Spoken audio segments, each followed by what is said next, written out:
Hello and welcome to another episode of the Appelboom Bites podcast. Today is episode number 49 and it's a very special Christmas episode because this is the weekend before Christmas. Everybody that's listening, welcome. If you're watching this through YouTube, make sure to subscribe to our YouTube channel yet so you won't miss out on a video anymore. We have two amazing special guests here on the show. One of them is our co-host. It is the one and only Candace, aka Inks and Anchors on Instagram and YouTube. And she's also the co-host on the Gourmet Pens Club podcast.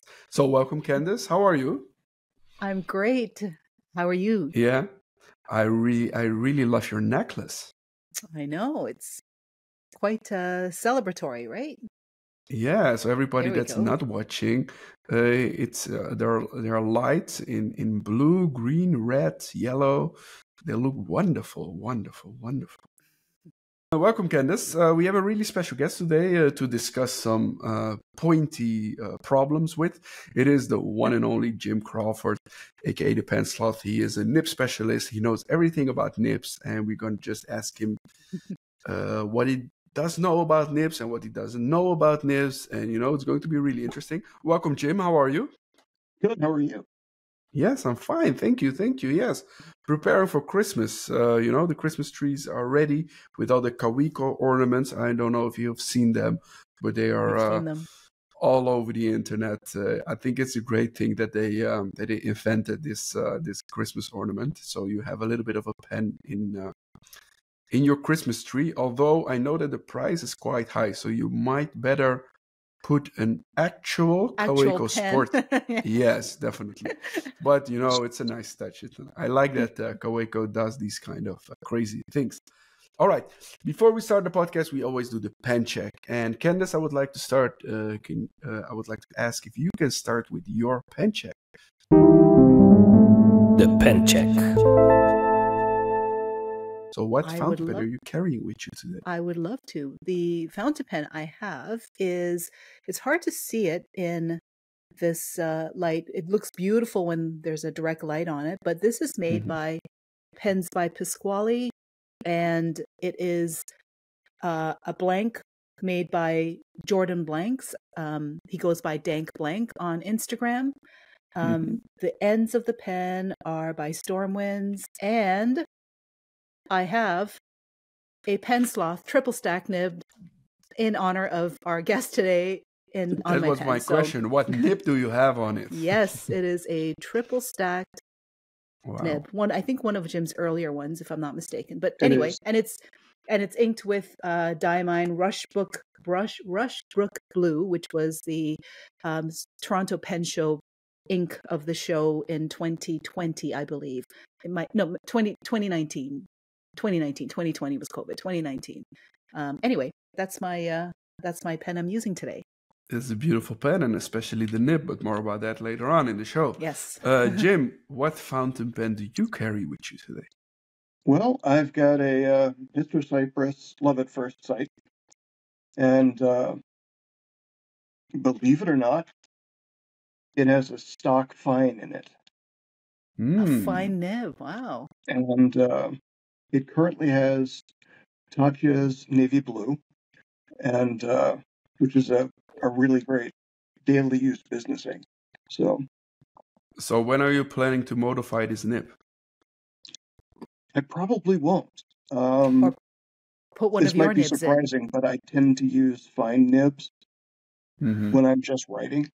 The stacks are really, for me, doodle nibs and drawing in general. Makes sense. All right, we will talk more about the stacked nibs. Difficult word for me. Stacked nibs later on in the show. Let's have a look at my pen check first, because I have a little bit of a Christmas pen here with me. It's a red pen. It's the Delta Nobile. It's one of their latest releases. It's a really nice red fountain pen. It has a number 8 gold nib on it with a red ebonite feet. And what I really like about it is that that you can see the ink level because of the semi-translucent barrel. but the rest of the pen is not semi-translucent. So, you know, the problem with most of those demonstrator pens is that you always have a dirty cap or a dirty grip section, you know. But the only part that is really important to see, or not really important, but it's fun to see, is the barrel. And that's the case with this Delta Nobile, which is really, really nice. And of course, also the red ebonite feed is a nice touch.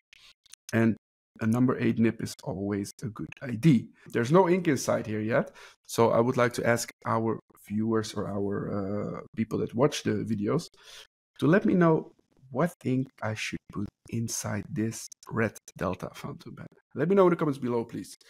Okay, Jim, the first question that I have for you is from our previous guest. That was Salvatore Matrona, the CEO of Leonardo.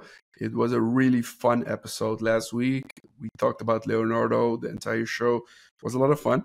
So if you haven't watched that, make sure to do that after this episode, of course. But his question for you, Jim, was, what is your favorite brand? And I have to add, you don't have to say Leonardo because Salva asked. Although their pens are gorgeous, I will say. I don't own any yet. I've got to say Pilot, believe it or not.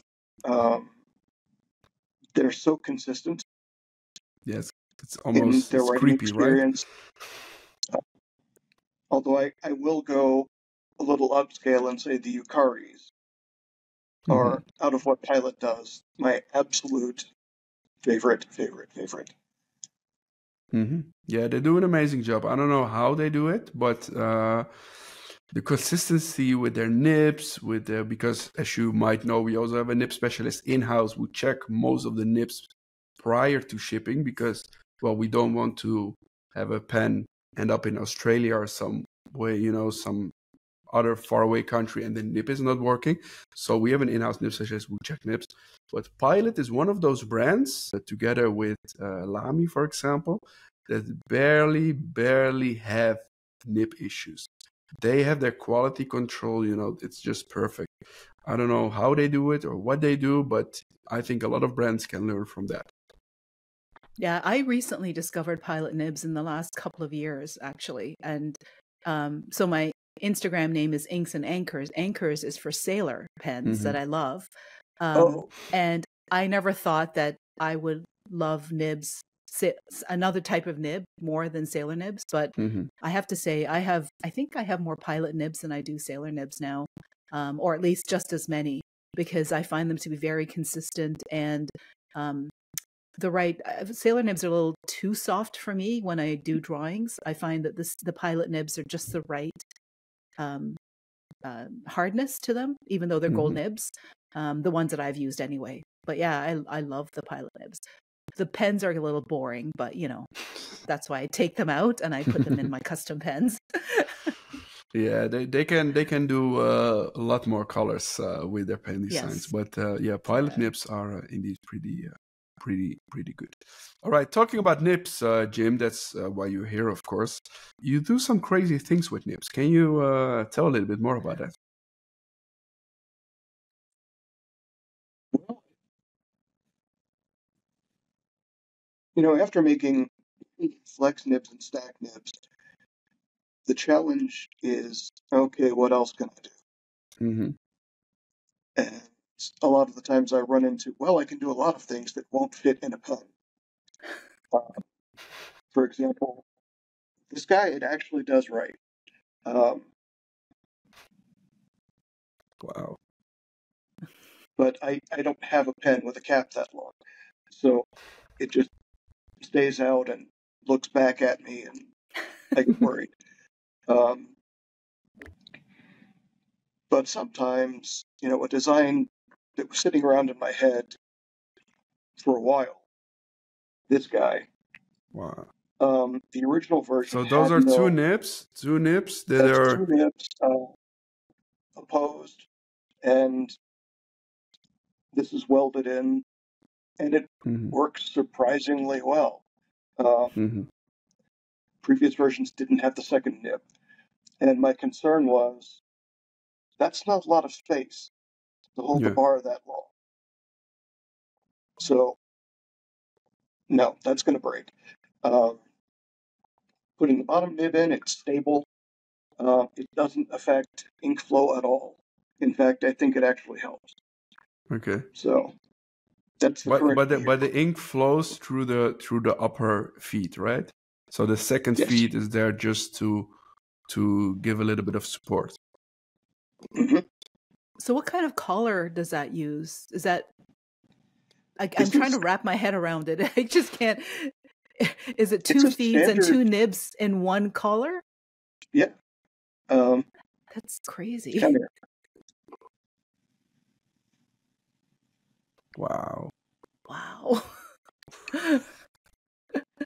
It's based on my Warbird nib, which where the points actually meet rather than separate, and that acts pretty much like any other stack nib I make. It just looks really cool, and you can, if the ink flow is right, you can write on the slit on the bottom nib. You just have to keep it very low on the paper. What, talking about those stack nibs, it's like your signature nib, I might say that, right? But what is, because you have multiple kind of stack nibs, you know, you have 2 stack nibs, 3, 4. But what is the best stack nib that you might suggest to people that are watching this right now to start with? It boils down to what do you want to do. The 2 and 3 layer stacks are the closest you're going to get to a daily writer, in my opinion. The 3, like you've got, Candace, is it's for the crazy people. For me, not a daily. The 5 layers, if you're using that for a daily writer, you go through a lot of paper. And ink. And ink. But actually going through a lot of ink is common with the stack nibs. Like I said, the 2s behave very much like a daily writer, but the more layers you get, the more ink it holds, the longer it takes to clean it out. How many layers is the most layers that you ever did? I did 7. 7. 7. And that was a Warbird style with 4 on the top and 3 on the bottom. Wow. And that was a challenge. I can required imagine interesting welding to keep it from falling apart. But that's, I forget who owns that, but they're overseas. Wow. I think the 2-layer nibs that you do, is it the Kisaki? Is that what it's called? I think that's the one that I have. I have 3 of your nibs. One of them is the Kisaki, which is 2 layers. And it's very functional as a daily writer. And it has a reverse writing as well of fine, I think it is. Or yeah, it's a fine. And I love having 2 different line widths in one nib, because I can, obviously it's for different reasons, right? But I just love that. And I find I use a 2-layer more than I do the 3-layer I use, but mostly for big underlining. And I usually use it for my to-do list. This is what I have it inked for. I have usually a bigger, bolder to do today, right? And I just kind of have it written broadly and so in front of my remember face. it better. Yeah. Like that's really on top of it, on top of the list. But that's right. But the Kisaki is the 2-layer, I think, is a great way to start with a stack nib. Yeah, absolutely. Do you advise everybody that's watching this now, Candace, to get such a nib? Absolutely. I always say that nibs are the next step once you've sort of explored a bit with your collection. You know, I think everyone starts out, you know, saying, I can never spend as much money as a TWSBI. I can't believe people spend more money than a TWSBI, right? And you buy it, you use it, you enjoy it. I enjoy the TWSBI, and you either sell it or you keep it and you think, okay, what's next? And you kind of gradually move up, and then you explore different brands and you sell. Some people sell, some people keep. I sell, and I change my collection. I think I have sold in the last year more pens than I own. that I have left, or at least in the last 2 years for sure. But once you get to that point, you kind of know what you like. Then it's time to explore with the nibs, right? I think it's you can't write with so many. If you're a fine nib person, all your pens can't be fine nibs. You got to venture out, and that's where Nibmeisters and stack nibs and flex nibs, like really modern flex nibs, will come, or vintage. A lot of people are doing vintage in a modern pen, for example. When you can explore the nibs, it's almost like endless fun, right? Definitely. Yeah, no, there's a lot to explore with nibs, and especially if you think that most of the brands are trying to narrow down their nib options. So for a good example is, for example, Pelican, who had those triple broad nib, but that, that was cut out of the collection after the double broad nib was cut out. So now they have only extra fine, medium, broad. And there are many brands that do the same thing by making it smaller. And if you want to have a specialty nib, it's okay, but not with us. There are a few brands that offer more crazy nibs, like Scribo, for example, or Esterbrook with their with the collaborations that they do with Nibmeisters. But furthermore than that, you really have to look out for a nib specialist like yourself, Jim, to get something crazy. The nibs that you make, they can fit in any fountain pen? No. I'll be completely honest. That is not going to fit in any fountain pen. Can you center it a little bit more? I don't see it. Yes, perfect. Yeah. Oh. Red Dragon Penworks over here made this for me specifically to fit that. Okay. In a lot of cases, you have to go to custom makers. A great one is Mayfair Pens, because they've got so much space in here that I can fit a stack, no problem. Mayfair is really good for your nibs too, because a lot of their pens are eyedropper, and so because you're going to go through so much ink that it's really the best. Mad Science is another one. Yeah, makes sense. That makes sense. Yeah, I recommend, if you're going to get a custom pen, I always recommend trying to see if they would leave room in the cap just for future, right? If you want to explore stack nibs, that they have that. And I remember one pen maker, Rob's Penworks, he asked me specifically, he goes, do you have any stack nibs?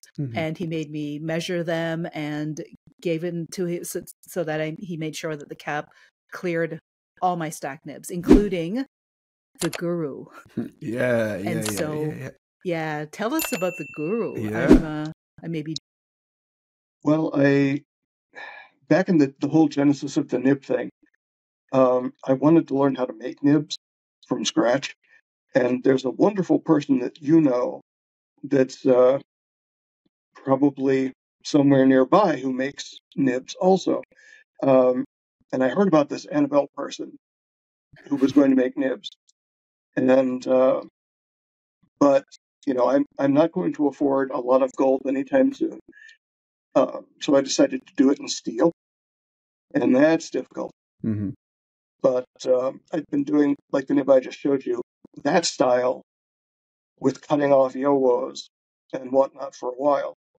But the nice thing about making mistakes when you're making nibs is if you miscut the top third, you still have the rest of it. That's perfect. Weld a bar on it. Put an overfeed on it. And then you have the Guru nib like you've got, Candace. I see. I see. And frankly, I love those to pieces. So that little accident that really helped you to invent this Guru nib. Absolutely. That's interesting. That's interesting. Or learning experiences. That's interesting. So the Guru nib, for those who don't know, it has a bar on top of the nib, the point, I guess. You just showed it, right? Do you have one? You have it there. Yeah, this is the Yo-Wo version. Yes. Nice. It's really fabulous. Who needs a pilot parallel when you can have a guru nib like that? Which is what I use mine for. Although I need a large piece of paper to have more than 3 letters. And a lot of ink. And a lot of ink, which is perfect. No, but it's nice, right? It's really nice. You already told us a little bit how you started with these creative experiments. Let's call it this way. But can you tell us this whole story? Like, why did you start to create those nibs? Probably more famous than I'll be is Ralph from Regalia Writing Labs. Mm-hmm. He started doing flex nibs, and I have a tendency to, if I want to understand something better, I want to make it so I get both the process and the product. So I started trying flex nib. I understand that. He started doing stack nibs. Okay. Challenge.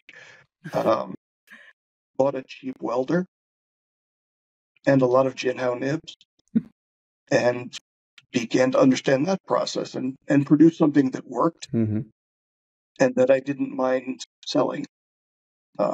So that I could roll the money back into more tools, like the more expensive welder that I currently use. And it's kind of a game in that I've done this thing that works. How far can I push it to make something So you're else challenging yourself every time. Very much so. And sometimes you get truly weird things that don't work. Sometimes you get truly amazing things that do work. But most of what I do... Is there something that you can share with us, that like an experiment that failed a little bit? Yes, I can. I always love those to see, This is actually a retipping experiment. And that retipping is a terrible, terrible thing. But I wanted to learn how, so I did. So it didn't work? Is that what you're saying? First of all, the tips that Pelican, Mont Blanc, and actually even Jinhao use are from one company in Germany. And those tips are expensive unless you're buying in ridiculous quantities. I do this for fun. I'm not going to buy 10,000 balls at one time. Plus, they're very hard and difficult to slit. Okay, so I do other things. This is my Klingon nib. I'm an old Star Trek fan from way back. So it's got its little nacelles. It's got an overlay. Wow. And that's just fun. That. Of course, because it's a stack, you've got rod here, stub on the top. But that was an experiment that worked. I did a Warbird version with green nacelles that I donated for one of Hello Tello's fundraisers. That was a lot of fun. That was actually a 7-layer. Wow. So it was a beast to do, but I'm glad it helped out. No, but I think that's the most important thing, right? With creating this, it's, you have to make fun. That's, in a lot of ways, what writing is about. Is the more you want to enjoy yourself, you'll find the right instruments that you enjoy, that make the process better. And that gives you fun, even if you're just writing reports or notes to yourself about grocery shopping. Do you enjoy it? Yes. Okay, fountain pens. I completely agree on that. Jim, what is something that you have not made yet, but you still would like to make? Kind of nib. Probably a gold nib from start to finish. I haven't done it yet, but I know who to go to for advice. So everybody that has some gold still at home, send it over to Jim, so you know. No, I'll just buy a sheet from a supplier. I don't have the time to melt it down and roll it out. And... No, you want to do it from scratch, right? Don't use a sheet. You know, you have to create it yourself too. Okay, you have a point. No, but yeah, you know, Annabelle, she does that. I would not say all the time, but when she has time, she makes their own nibs, and they're quite a success. People really love them, and I think she's doing a great job on that. Candace, do you have an Annabelle nib? I do not have an Annabelle nib, but I have used an Annabelle nib or several Annabelle nibs from our good friend Gourmet Pens, who has her own little inventory of nibs. In fact, in our podcast episode that we released today, we were talking about all the stuff that we have lying around, and Aziza mentioned that she has a bunch of old vintage nibs that are broken or can't be used anymore and they're gold. And she did mention sending them to Annabelle so that she can melt them down and do something with them, you know, to be able to use in her experiments or what have you. Yeah. But no, those nibs are fantastic. The Symphony nib that she, beautiful. Yeah. Yeah. No, it's really impressive. So gold nibs are in your future, Jim. Yes, very. No. You obviously use the stack nibs and all these weird nibs. Do you also just tune nibs for a fee or for friends, or or do grinds? Well, for friends, yes. The DC Metro Pen crew over here, our pen club, has a tremendous number of members, and someone at a meeting is always going to have a nib that's not tuned. Or they're wondering, I don't know, why does this not work right? Right. At the meeting last week, I realigned 5 nibs because I was there, I knew how, and they were very happy. And at some point, they're going to go to a Nibmeister and get something tuned or ground because now they know it can be done. Right. And there are so many fabulous nib people now that didn't exist when I got in the hobby. It's wonderful that there's a new craft out there that people really enjoy. No, and I think it's also quite important, because you can really experience or you really feel the difference between a nib that was not tuned and one that is. That difference, that big of a difference, people now learning that. I think it also makes that craft more interesting, for people to step into that game. It's personalization. People want something that writes the way they want to write. And you can't get a Kirk Spear from Visconti. You have to go to Kirk. Yeah. Or JJ or Gina or Annabelle and have them be magical for you. And then that Visconti means so much more. Definitely. Yeah, Visconti is also one of those brands, which are really limited in their nib options. While, how cool would it be, to have like all those crazy nibs on Viscontis. But indeed, the only way to do that right now is just buy your Visconti. Of course, at Appelboom, but also other places, also fine. But and then just bring it to a nib specialist to modify it for you. All right. I have to talk a little bit about some new products that we have on our website. I already mentioned the website, appelboom.com. We have some beautiful fountain pens there. New products. It's Christmas in a few days, but if you might have not received the pens that you wanted for Christmas, then you can just head over to our website and buy it yourself, because that's always the best thing to do. But we have also a new brand at Appelboom. It is Nahvalur. I hope that I pronounced it correctly. It's still new for me as well. The brand was founded in 2019 and it brings a lot of colors in the writing industry. They have 5 collections of fountain pens with each a unique character. I will not discuss them all today, but one that I wanted to highlight, it is the Nautilus collection that is made with ebonite. It's really colorful. This one actually here has a blue colored trim and also a blue colored nib. So that's quite fun. But the most interesting part is the ebonite, and it has 3, I don't know how I say this. There are 3 little ink holes. Portholes. Yeah. Yeah. I think they're they look like portholes on a ship. Yes, and you can see the ink in there, so that's pretty cool. It is a piston fountain pen. Most of the fountain pens of Nahvalur are piston fountain pens. There's one collection which has a vacuum filling mechanism. That's the original Plus collection. That's quite a colorful collection. It's this collection. This is the blue one, but they have a lot of colors. And it's a demonstrator one. You can really see how the mechanism works, which is always nice. So that's Nahvalur. It's a new brand. Go check it out on our website. Another thing that I would like to discuss. Oh, wait, first, Candace, have you ever used a Nahvalur fountain pen? Of course you have, but I have never.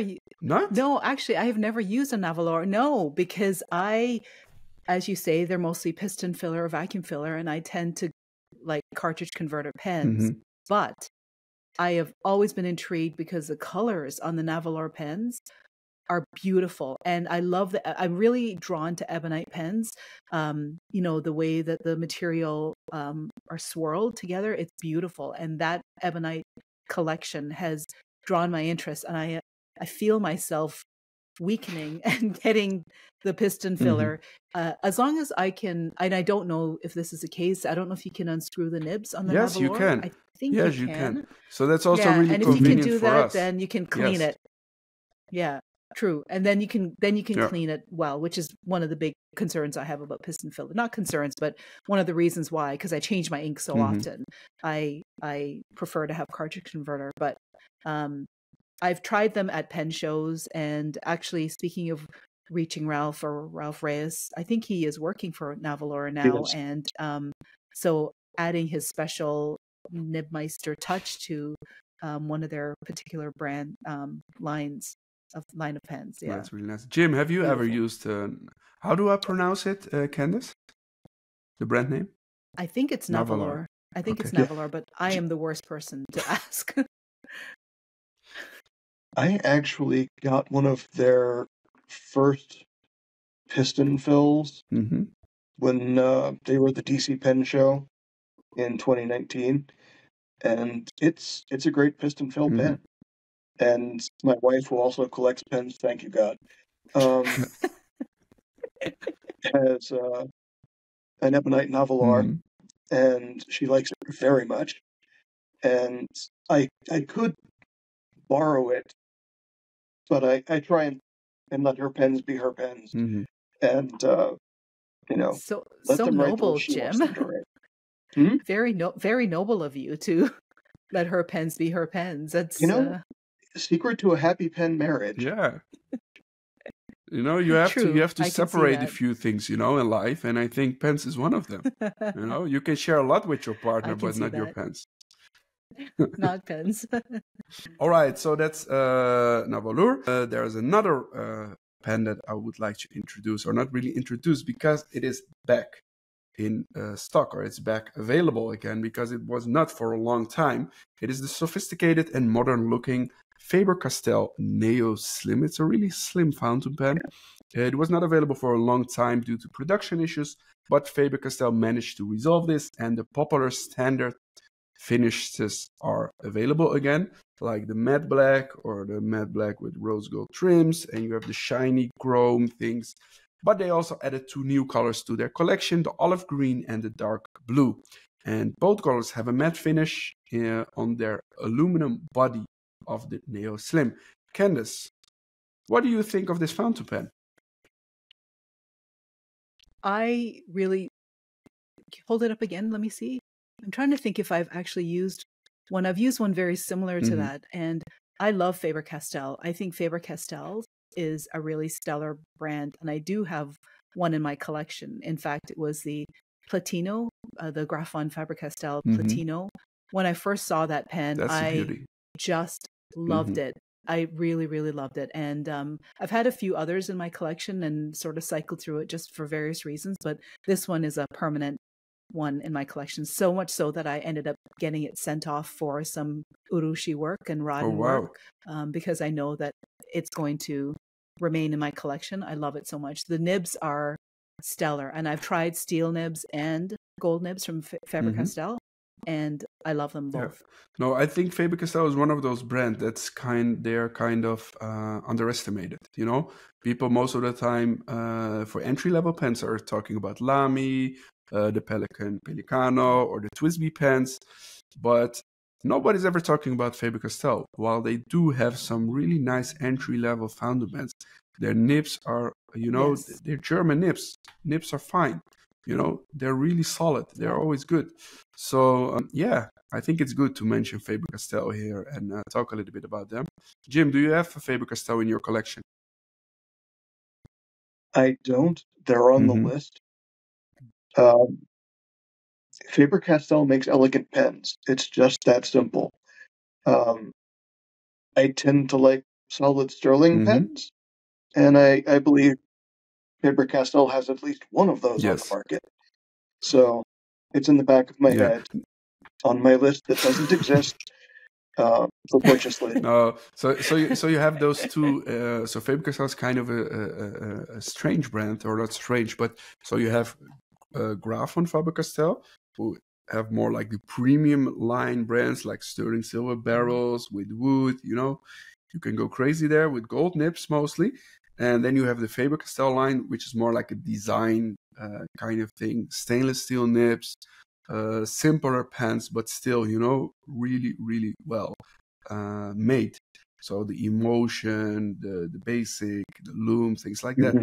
So it's an interesting brand, but you can go all the way from the pen of the year, for example, from Graf von Faber-Castell. You can go crazy there with thousands of euros, but you can also have this Faber-Castell loom for just 20 euros and, start your writing experience there. So that's really nice of that brand. Candace, do you have a question for Jim? I do have a question. So, Jim, I started following you on Instagram mostly because of your art, not your nib work. So I don't know if people know that or have followed you that far back, because you don't do as much of your art anymore, I don't think, right? But how has that, or has that influenced you in your nib making? That's a good question. Or not? I would say that it has, especially in terms of stack nibs, because if you're laying down more ink, that's more ink to work with. Right. Instead of, I have this finer broad nib and I've been doing this for a long time now. So yeah, I mean, it definitely, just from the utility perspective, influenced things. Do you still do your art? Periodically, but actually my degree is in fine art. Okay. And I got the watercolor bug about 3 years ago. And because I have to understand it, I make my own watercolors. And that takes up a lot of time. Plus the nib making. I'm also a writer. I do too much. They're just Jim, you have to stop trying new things, because it means not just trying them, it means making them. I don't know how you can function that way. Knife making about 8 years ago, and that was a good choice. So now it's pens, watercolors, cats, and a day job. Right. And a wife. But Jim, so you make everything what you try out, right? So watercolors, nibs, things like that. But I'm just wondering, do you drive a car? Do you also make your own car, or? No. I let Monster do that for me. No. That's smart. Also safer, I think. All right, Jim, we're almost at the end of the show, but before we're ending the show, I would like to ask you if you have a question for our next guest for next week. Well, what's your favorite nib? What is your favorite nib and why? That's a really good question. What is your favorite nib and why? All right. That's it, guys. It is almost Christmas, so I would really like to wish you a wonderful Christmas period.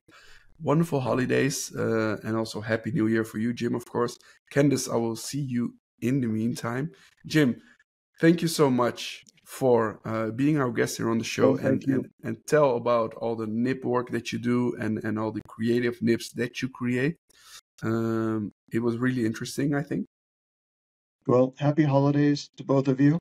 I hope you have a wonderful time. And thank you very much again. This has been great. Yeah, it was a lot of fun. Candace, thank you so much again for being the co-host. Next week, we see you again, and then we will wrap up the year with our guest. Talk a little bit about what was going on this entire year and, things like that. Once again, everybody that was watching, have a wonderful Christmas period with your family and with your pens, of course. And if you haven't subscribed to our YouTube channel yet, make sure to do that right now. If you're listening through Spotify or Apple Podcasts or whatever, make sure to follow us there as well. And then next week, we see you again with another episode. Thank you. Bye-bye.